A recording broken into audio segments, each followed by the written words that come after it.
Students, जो मैंने अभी लास्ट लेक्चर में बात करी कि हमें नेक्स्ट में कुछ रूल्स ऑफ डिफरेंशिएशन सीखने हैं। तो कुछ रूल्स हैं, अगर हमने अच्छे से समझें और समझ के अगर आगे अप्लाई करें तो डिफरेंशिएशन वाला रास्ता बड़ा आसान सा हो जाता है।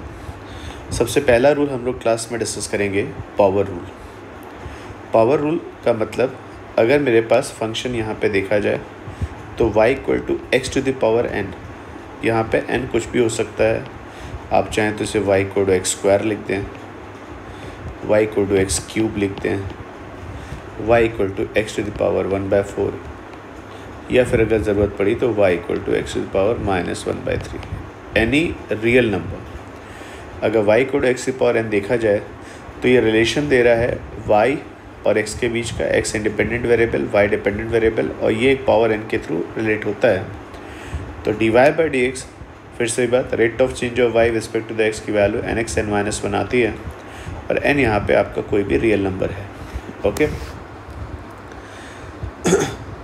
तो अगर y equal to x to power n है तो देखा जाए, एक बार मैंने आपको सिखाया, अगर आप x को थोड़ा सा बढ़ाएं, x की वैल्यू चेंज करके x से x प्लस dx लिखी।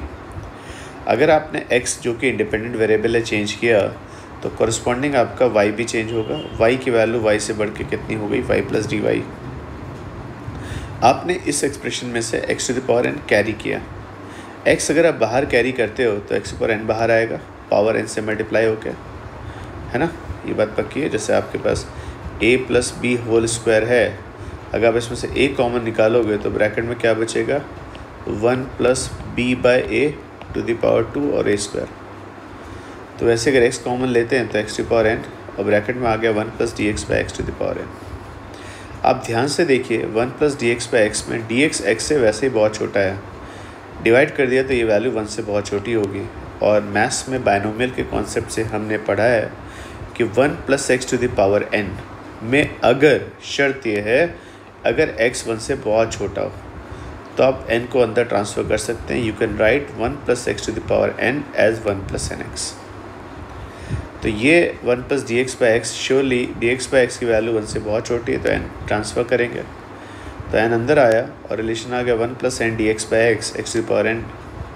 X to the power n को आप अंदर ट्रांसफ़र करें तो पहला टर्म हो जाएगा X to the power n, next term हो जाएगा X to the power n into N D x by X, तो n x to the power n-1 D X आएगा, एक पावर कैंसिल हो जाएगी।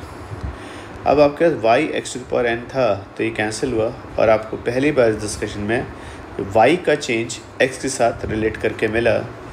dy चेंज है y का, dx change है x का, x इनपुट का चेंज, y आउटपुट का चेंज, और आउटपुट इनपुट के चेंज के रेशियो को हम रेट बोलते हैं। तो dy/dx का आंसर nx n-1 है।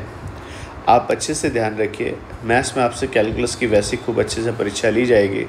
मेरा काम है आपको, अगर ये एक्सप्रेशन का डिफरेंशिएशन या रेट पूछा जाए तो आप उसे बिना किसी मेहनत के सॉल्व कर पाएँ। तो y equal to x to the power n के केस में dy/dx की वैल्यू क्या होती है, nx n-1। dy/dx is nx n-1। अब आपसे कोई पूछे कि सर आप x टू द पावर 6 का डिफरेंशिएशन बताइए, तो आपको कि सर कोई दिक्कत नहीं है, यहाँ पे एक वेरिएबल x है जो चेंज हो रहा है, और x टू द पावर 6 एक वैल्यू होगी जो चेंज होगी। तो rate of change of y respect to the x पूछा गया है, जहाँ y equal to x to the power 6 है। आंसर सिंपल सा है, 6 आप कॉमन लेंगे, x पे जो नई पावर होगी वो एक कम करके लिखेंगे, तो 6 into x to the power 5, ये आपका आंसर होगा x टू द पावर 6 का। ऐसे मैं पूछूँ dy/ds of x to the power -1/3 कितना होगा, तो ये वैल्यू आप ध्यान से देखिए। तो इस बार आपकी पावर कितनी आ गई यहाँ पर, -1/3। तो जो n था वो -1/3 आ गया, तो आप इसे बाहर कैरी करेंगे तो -1/3 into x to the power -1/3 -1, तो आंसर हो जाएगा -1/3 x to the power -4/3। Clear. तो ये जो आपने रूल पढ़ा पावर का, सबके लिए एप्लीकेबल है। सो ही नहीं बच्चे, वेरिएबल आपका x है, एक आपने रूट r करके लिया। रूट r मतलब समझ आया, जैसे मान लो एक वैल्यू थी y, वो r पे डिपेंड करती थी, और आपको dy/dr निकालना है, तो dy/dr ऑफ रूट r। तो वेरिएबल आपका चेंज हो गया, r हो सकता है, ये रेडियस है, कुछ और वैल्यू। आपको इस पे ध्यान देना है, इसको एक्स की तरह सोचो तो d by d x of root x ही पूछा गया एक तरीके से। तो पावर अगर देखी जाए तो d by d r of r to the power root r को आर टू द पावर 1/2 लिखेंगे, इसमें से 1/2 कॉमन आ गया और r to the power 1/2 minus 1, तो 1/2 r to the power minus 1/2 और ये रूट आर आ जाएगा, तो 1/2 रूट आर। अब आपसे कोई ये सवाल पूछ रहा है d by d t of t divide by t to power 2/3, आप बिल्कुल मत घबराइए, आपको डिफ्रेंशिएशन करना है t divide by t to power 2/3, तो क्या अपने आप ये टी टू पावर 1/3 नहीं हो गया? अगर आपका टी टू पावर 1/3 आता है तो आंसर कितना हो जाएगा? पावर हो गए 1/3 t to power 1/3 minus 1, then answer is 1/3 t to power minus 2/3। Okay, अगला डिस्कशन आपके पास आया, अगर कोई कांस्टेंट है तो कांस्टेंट का डिफरेंशिएशन क्या होगा? पहली बात मानिए y इक्वल टू सी का मतलब समझे, अगर मैं आपको ग्राफ से दिखाऊं जो थोड़ी देर पहले बात हुई थी, तो y इक्वल टू सी का मतलब एक ऐसी लाइन होती है जो x एक्सिस के पैरेलल होती है। अगर लाइन है तो मुझे एक बात बताइए कि इसका रेट ऑफ चेंज है ना सर? जो कांस्टेंट होता है उसका रेट ऑफ चेंज क्या होता है? 0। जो ऐसे होता है उसका रेट ऑफ चेंज पॉजिटिव और जो नीचे आता है रेट ऑफ चेंज निगेटिव। तो कांस्टेंट अगर y तो श्योरली आपका rate of change d by d x of c को लिखोगे d c by d x, और डी सी क्या होता है? चेंज इन सी, सी में चेंज नहीं हो सकता है, तो डी सी की वैल्यू 0, तो 0 by d x equal to 0। तो कांस्टेंट को अगर आप डिफ्रेंशिएट करोगे तो आपको रेट के नाम पे कुछ नहीं मिलना है, rate of change of constant 0 होना चाहिए। कोई आपसे सवाल पूछ ले कि d by d x of sine 30 क्या होता है, तो कुछ पढ़े लिखे बच्चे ऐसे बोल देते हैं d by d x of sine 30 cos 30 होता है। भाई नहीं, ध्यान से देखो, ये फंक्शन नहीं है। D by d x of sine 30 आप चुपचाप साइन 30 की वैल्यू 1/2 लिख सकते हैं। अब अगर इसे 1/2 लिखते हैं बेटा, तो मुझे एक बात बताइए 1/2 का आंसर क्या हो जाएगा यहाँ पर? सर 1/2 कांस्टेंट और कांस्टेंट का differentiation 0। Clear? D by d x of 8, फिर से बात D8 divide by d x, यही तो है आउटपुट और इनपुट का चेंज। भाई साहब आप इनपुट कितना भी चेंज कर लीजिए, आउटपुट आपका होगा 8 आएगा, पर चेंज तो 0 ही आएगा ना, तो 0 डिवाइड बाई डी एक्स के अकॉर्डिंग ये वैल्यू भी 0, तो कांस्टेंट का डिफरेंशिएशन आपका 0 होगा। इसमें हम गड़बड़ नहीं करेंगे। दो चीज़ों में हमें कंफ्यूज नहीं होना चाहिए। अगला रूल है रूल ऑफ कांस्टेंट मल्टीपल। तो रूल ऑफ कांस्टेंट मल्टीपल के हिसाब से अगर हम देखें तो y equal to c f x. C f x means आपने एक फंक्शन लिया और उसके साथ c मल्टीप्लिकेशन में लिया। अब जब पूरा y को डिफ्रेंशिएट करोगे d y by d x निकालोगे तो d by d x of c f x आएगा, और कांस्टेंट मल्टीप्लिकेशन में कभी पार्टिसिपेट नहीं करेंगे, बाहर आ जाएंगे। अगर ये बाहर आ गया तो आपका आंसर आ जाएगा D by d x of f x. और आगे से ध्यान रखिए, कभी अगर पूछे D by d x of f x को और शॉर्ट में क्या लिखा जाए, तो इसको हम लोग प्यार से एफ प्राइम एक्स लिखते हैं। प्राइम का मतलब एक बार आपने डिफ्रेंशिएशन कर दिया है। तो d by d x of 3x² बताइएगा क्या आंसर आएगा। आपको अगर इसमें 3 पार्टिसिपेट नहीं करेगा, आपके वैल्यू हो जाएगी D by d x of x²। 3 common है, x² का डिफ्रेंशिएशन क्या हो जाएगा? तो 2 पावर थी और नई पावर 2 माइनस 1 के हिसाब से आंसर कितना आ गया? 6x। ऐसे कोई आपसे पूछे 6x टू पावर 1/5 का आंसर बताइए, तो 6 कॉमन ले लेंगे, कांस्टेंट मल्टीपल है, और आप x टू पावर 1/5 का डिफ्रेंशिएशन निकाल सकते हैं। 6 1/5 कॉमन और x टू 1/5 माइनस 1, तो वैल्यू 6/5 और x to power minus 1/5 minus 1 किसके इक्वल जाएगा? x to power minus 4/5। तो अगर आपका कांस्टेंट है और फंक्शन के साथ मल्टीप्लिकेशन में है तो वो डिफरेंशिएशन में पार्टिसिपेट नहीं करेगा। रूल ऑफ एडिशन, अगर अभी हमें कभी 2 फंक्शन ऐसे मिल जाए जो एडिशन में हो, एक एफ एक्स है एक जी एक्स है, तो आप क्या करोगे? डिफरेंशिएशन करना है बच्चे आपको किसका? एडिशन का। तो आप इंडिविजुअली उनको डिफरेंशिएट करिए और ऐड कर दीजिए। तो अगर d by d x f x plus g x देखा जाए तो ये हो जाएगा एफ प्राइम एक्स और ये आपका जी प्राइम एक्स। आप इंडिविजुअली उन्हें ऐड सब्ट्रैक्ट करिए। ऑब्वियसली ये सब्ट्रैक्शन के लिए भी चलेगा। तो अगर मैं इस हिसाब से आपसे एक छोटा सा सवाल पूछूं कि भाई आपके पास एक फंक्शन है y equal to x to power 6 प्लस x to power 4 plus x cube plus 10।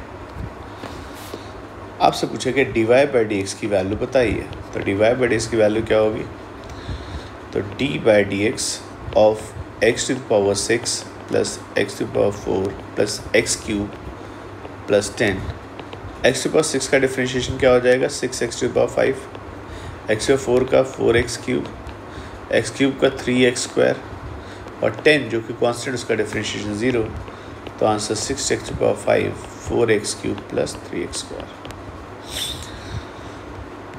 अगर याद हो तो हमने क्वेश्चन ऐसा किया था तो ये पहले, ये देखिएगा, अगर इस क्वेश्चन को मैं यहाँ से उठा के नीचे लगूँ सेम, तो आंसर देख लीजिए क्या आ रहा था आपका d y by d x का 3x square plus 10x plus 6। इसी क्वेश्चन को हम लोग दोबारा अगर ट्राई करें, है ना, ये आपने इसको ऐसे रखा और आपने कहा चलो ठीक है इसको ट्राई करते हैं, तो d y by d x is equal to क्या हो जाएगा बच्चे, d by d x of x cube, d by d x of 5x square, d by d x of 6x और d by d x of 8। X cube का differentiation 3x square, 5x का square differentiation 10x, 6x का differentiation 6 और 8 का differentiation 0। तो यही answer हमारा पहले आ रहा था पर थोड़े से लंबे रास्ते से आ रहा था। क्लियर? तो डिफ्रेंशिएशन ऑफ एडिशन जो है, अगर आपसे को पूछे तो ऐसे आप सोच सकते हो, differentiation of addition is equal to addition of differentiation. अलग अलग डिफ्रेंशिएट करिए, ऐड कर दीजिए, दैट्स इट।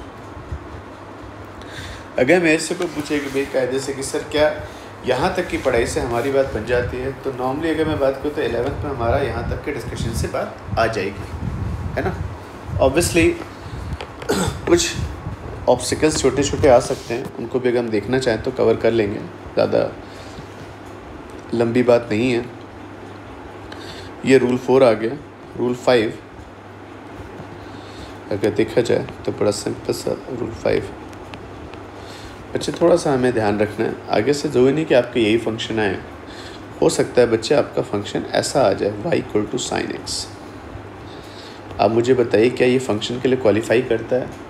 मैथ्स वाले सर आपको बहुत अच्छा डिस्कशन दे सकते हैं इसमें, बहुत सारे डोमेन रेंज को लेके बहुत अच्छे अच्छे पॉइंट्स हैं इसमें, पर हम ये मान के चलें ये वैलिड है, इसका डिफ्रेंशिएशन हम कर सकते हैं। तो पूछे इसका डिफ्रेंशिएशन क्या होगा, तो d y by d x is equal to cos x. If y is equal to sin x, then rate of change of y with respect to the x is cos x।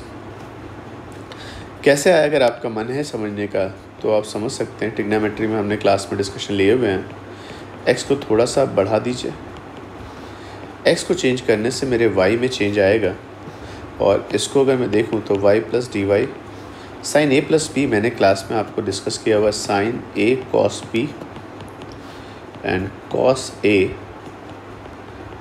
Sign p. Clear? तो आपको यहाँ पे ऐसा लगेगा sir कुछ तो मामला गड़बड़ है, मज़ा नहीं आ रहा। Y equal to sine x, ज़रा इसको ध्यान से देखिए कि आपने क्या लिखा है, ये कॉस डी एक्स लिखा है, cos of small angle. Cos of small angle सबको पता है, कॉस 0 के आसपास कुछ आएगा, इसको हम अप्रॉक्सीमेटली 1 मानते हैं, कॉस एक्स। और ट्रिग्नोमेट्री में ये बात हमें फ्रीडम दी गई है, साइन डी एक्स अगर स्मॉल एंगल होता, साइन ऑफ स्मॉल एंगल, शर्त वो डी एक्स रेडियन में होना चाहिए, तो साइन डी एक्स बेटा किसके इक्वल हो जाएगा आपका यहाँ पर डी एक्स से। ठीक है, इस हिसाब से y equal to sine x तो कैंसिल, तो d y is equal to क्या आ गया, कॉस एक्स डी एक्स, और rate of change of y with respect to the x is cos x. Clear? तो ये रूल आप बच्चे याद रखेंगे अच्छे से। अगर वाई साइन एक्स होता है तो d y by d x की वैल्यू कॉस एक्स। रूल 5 में ही क्यों हम ज़्यादा रूल बढ़ाएं, एक रूल ए लिख लिया, एक रूल बी, इसका डेरिवेशन में नहीं कराऊंगा, आप ट्राई करिए। सिंपल से याद रखना है, if y equal to cos x then d y by d x is equal to sine x नहीं होगा, इस पर माइनस आ जाएगा। तो साइन एक्स का डिफ्रेंशिएशन कॉस एक्स होता है, पर कॉस एक्स का माइनस साइन एक्स। क्लियर? ये रूल नंबर 5।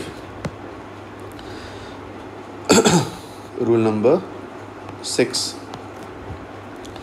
अगर गलती से बच्चे आपको ऐसा दिखे कि दो फंक्शंस आपके पास हैं और दोनों फंक्शंस कैसे हैं मल्टीप्लिकेशन में, ये सर f(x) था और वो g(x) के साथ मल्टीप्लाई होकर एक नया फंक्शन बना रहा है y, तो d y by d x की वैल्यू बच्चे सिंपल सी होती है f x into g prime x and g x into f prime x. ये आपने जो काम किया उसमें टर्न बाय टर्न फंक्शंस को डिफ्रेंशिएट किया। कोई आपसे पूछे कि d by d x of x to power 7 बताइए, तो आप ऑब्वियसली कहते हैं तो सिंपल है। नहीं, इस बार थोड़ा सा हम लोग ट्विस्ट लेते हैं। एक्स टू पावर 7 को एक्स टू पावर 4 इंटू 3 लिख दिया। एक्स टू पावर 4 को डिफ्रेंशिएट कर सकते हैं d by d x of x cube के साथ ला सकते हैं। एक्स क्यूब को खाली रख सकते हैं, d by d x of x to power 4 लिख सकते थे।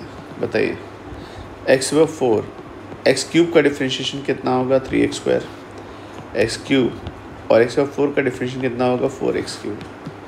तो ये आंसर बता सकते हैं कितना होगा 3x to power 6 plus 4x to power 6, तो 7x टू पावर 6। यही आंसर हमारा पावर रूल से भी आता है ना। तो मल्टीप्लिकेशन में आपको क्या करना है, टर्न बाय टर्न डिफ्रेंशिएट करना है। क्लियर? सर इसकी हमें ज़रूरत कहाँ पड़ सकती है, जरा देखा जाए। जैसे कि मेरे पास क्वेश्चन ऐसा आ जाए कि सर y एक वैल्यू थी, से ये 2x plus 2x square plus 3x into 4x cube plus 6x square plus 8 है। अब आप डिफ्रेंशिएशन निकालिए। तो बच्चे मेरा कहना है कि भाई आप एक काम करिए, 2x स्क्वायर प्लस 3x को डिफ्रेंशिएट कर दिए तो मुझे क्लियर है 4x प्लस 3 आएगा, पर आप दूसरे को टच भी नहीं करेंगे। और जब आप 2x स्क्वायर प्लस 3x को टच नहीं करेंगे तो अब आप 4x क्यूब को डिफ्रेंशिएट करोगे, कितना हो जाएगा 12x square plus 12x। Okay, बाकी तो आप सॉल्व कर सकते हैं मल्टीप्लाई करके। तो ये हमारा मल्टीप्लिकेशन का डिस्कशन है रूल नंबर 6 में। रूल नंबर 7 अगर देखा जाए बच्चे, ये भी अच्छा रूल है। बहुत ज़्यादा हमारा शुरू में रूल नहीं आएगा, पर आगे चल के कुछ चैप्टर्स में हो सकता है इसकी ज़रूरत आपको पड़े। तो मैं पहले ही बता देता हूँ, this rule is called quotient rule. Okay, quotient rule में बच्चे क्या करना है, d by d x of f x g x, एक फंक्शन ऊपर एक फंक्शन नीचे। बड़ा सिंपल सा आंसर है इसका। बॉटम में जी एक्स स्क्वायर आ जाएगा, जी एक्स इंटू पहले आप क्या करेंगे एफ प्राइम को डिफ्रेंशिएट करेंगे, माइनस एफ एक्स खाली रखेंगे, जी प्राइम को डिफ्रेंशिएट करेंगे। तो फॉर्मूला अगर मैं डी और एन से लिखूँ तो d n prime minus n d prime divide by d square, जहाँ पे एन क्या हो गया न्यूमरेटर और डी क्या हो गया डिनोमिनेटर। क्या? तो सिंपल से डिफ्रेंशिएशन होता है, अगर आप दो फंक्शंस को जो कि क्वोशिएंट में हो डिफ्रेंशिएट करें तो याद करने में आसान सा है, d n dash minus n d dash divide by d square. आपसे कोई सिंपल सा आंसर पूछे कि by d by d x of x to 4/3 divide by x to 1/3 बताइए। एक सिंपल सा क्वेश्चन है ना। तो इसका आंसर क्या हो जाएगा, एक्स टू 1/3 का whole square d square. X to 1/3 को टच नहीं करेंगे, एक्स टू 4/3 को डिफ्रेंशिएट करेंगे तो 4/3 into x to 1/3 minus n d dash, numerator को टच नहीं करेंगे एक्स टू 4/3 और डिनोमिनेटर को डिफ्रेंशिएट करेंगे 1/3 इंटू एक्स टू माइनस 2/3। लग रहा है बड़ा भारी सा आंसर आने वाला है, देखते हैं क्या आंसर आता है। एक्स टू 1/3 मल्टीप्लाई करोगे तो 4/3 इंटू एक्स टू पावर 2/3 और इधर आप लिखेंगे तो 1/3 और 4/3 माइनस 2/3 किसके इक्वल हो जाएगा, तो एक्स टू पावर 2/3। तो टेक्निकली अगर देखा जाए तो 4/3 माइनस 1/3 कितना हो जाएगा 1, तो x to power 2/3 divide by x to power 2/3। सही, तो आंसर 1 आ गया। देखिए आंसर 1 आना चाहिए था, लगता तो है। X to 4/3 divide minus x to power 1/3 लिखोगे तो x to power 3 divide by 3, तो d by d x of x. अरे वाह, पहली बार बड़ी बढ़िया सी चीज़ आई, d x by d x. Sir d x by d x, x का जो आउटपुट वही इनपुट, तो 1 आएगा ना। तो हमेशा ध्यान रखना, अगर आपका पावर 1 है तो आपका डिफ्रेंशिएशन भी 1 ही आएगा। D by d x of x कितना होता है, 1 होता है। लगे हाथ एक थोड़ी सी नॉलेज और बढ़ा लें, D by d x of tan x आपसे कोई पूछे तो आप कहोगे सर मुझे तो नहीं आता, पर मैं एक काम कर सकता हूँ कि इसको चाहूँ तो sin x और cos x में डिवाइड कर सकता हूँ। D n dash minus n d dash के अकॉर्डिंग देखें तो नीचे डी स्क्वायर आपका cos square x, d n dash तो cos x, sin x का differentiation cos x minus sin x को बच्चे खाली रखिए और cos x का डिफ्रेंशिएट करोगे तो माइनस साइन एक्स, तो ये साइन स्क्वायर एक्स हो जाएगा। तो ऊपर वैल्यू 1 हो गई और नीचे 1/cos स्क्वायर एक्स। तो आगे से ध्यान रखिएगा tan x का डिफ्रेंशिएशन क्या आ जाएगा, sec स्क्वायर एक्स। तो कुछ छोटे छोटे गिनती के हमारे पास रूल थे जिन्हें हमने देखा, power rule, rule of constant multiple, addition का डिस्कशन, मल्टीप्लिकेशन का डिस्कशन, क्वोशिएंट रूल, सिंपल सा d n dash minus n d dash divide by d square. तो अगर मेरे पास इस तरह का कुछ डिस्कशन आते हैं तो मेरा काम अच्छे से हो जाता है, जितनी मेरी डिफरेंशियल कैलकुलस की ज़रूरत मेरी 11th में या नीट के लिए पड़ती है ना। वो हमसे इतना एक्सपेक्ट करते हैं, इससे ज़्यादा अगर हम पढ़ना चाहें तो पढ़ सकते हैं, पर बहुत ज़्यादा इसकी ज़रूरत हमें नहीं है। ठीक है, थोड़ा थोड़ा हम लोग चैप्टर्स के साथ भी सीखेंगे, है ना। जैसे चैप्टर ज़रूरत पड़ेगी उसका वहीं पे वहीं इलाज किया जाएगा।